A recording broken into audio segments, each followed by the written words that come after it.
Wow, kumukulo kahit walang apoy. Ayan, ngayong umaga, tatalakayin natin ang vlog na ito. Ngayon guys, binigyan ako ng boss ko kasi nagbebenta naman siya nito. Siya yung nagsusupply sa mga military, sa mga campers, at kung ano-ano pang company na nangangailangan nito. Lalong-lalo na may mga taong mahilig sa instant kasi wala nang panahon para makapagluto.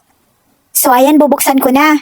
So habang binubuksan ko ito, may nakita ko sa loob na isang parang matigas. Pero ito pala ay isang rice at saka flavored tuna. Marami nga pala itong flavor ha. At ito naman tubig, huwag nyo ito inumin. Kasi ito lang po yung nagpapaapoy at nagpapausok. Sorry, wala palang apoy. Tsaka ito namang matigas na to, hindi ko alam kung ano ito ha. So, I'm sure bawal ito kainin. Ayan, at saka sa loob nito, may basurahan, may kutsara, may toothpick. Talagang ano ito sa mga nagka-camping. Good na good ito. Ayan, binuhos ko na sa maliit na container.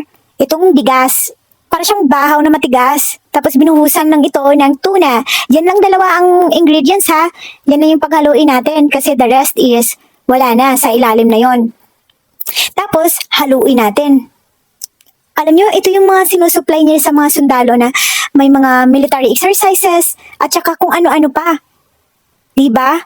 Pag ikaw ay nagutom na kahit nasa sasakyan ka lang, ito lang yung dadalhin mo. Solved na! Makakakain ka na. Ayan. Sige na boss, excited na ako boss. So guys, kung bibili kayo nito ha, contact lang kayo sa akin. Oh, ayan na. Ilagay na natin. Wow! Boss, ang bagal mo naman boss. Boss mo na yan. O ano pa na yan boss? Ito ay hindi ko alam. Ah, okay. Tapos ayan na. Nilagay niya yung parang matigas na bato. Parang feeling ko, parang sulfur. Diba? Yung sulfur, yun yung nagbibigay usok. Ayan, at saka yung tubig. Naku guys, huwag niyo talaga itong malagay sa bunganga niyo kasi hindi ko alam ha. Baka malason kayo nito. So ayan, at ilalagay natin sa ibabaw. At saka maya-maya, mga 15 minutes, hayaan niyo siya para maluto na yung pagkain. So, ayan 'di ba, instant na instant talaga. Tsaka hindi tulad ng mga other noodles na noodles lang yung nagpapabusog sa iyo pag may mga biglaan kayong lakad. Ito talaga ay kanin. Hindi ito nakakasama sa kalusugan natin dahil kanin ito at saka pinaghalong ulam. Ayan na guys, nakita niyo umuusok na.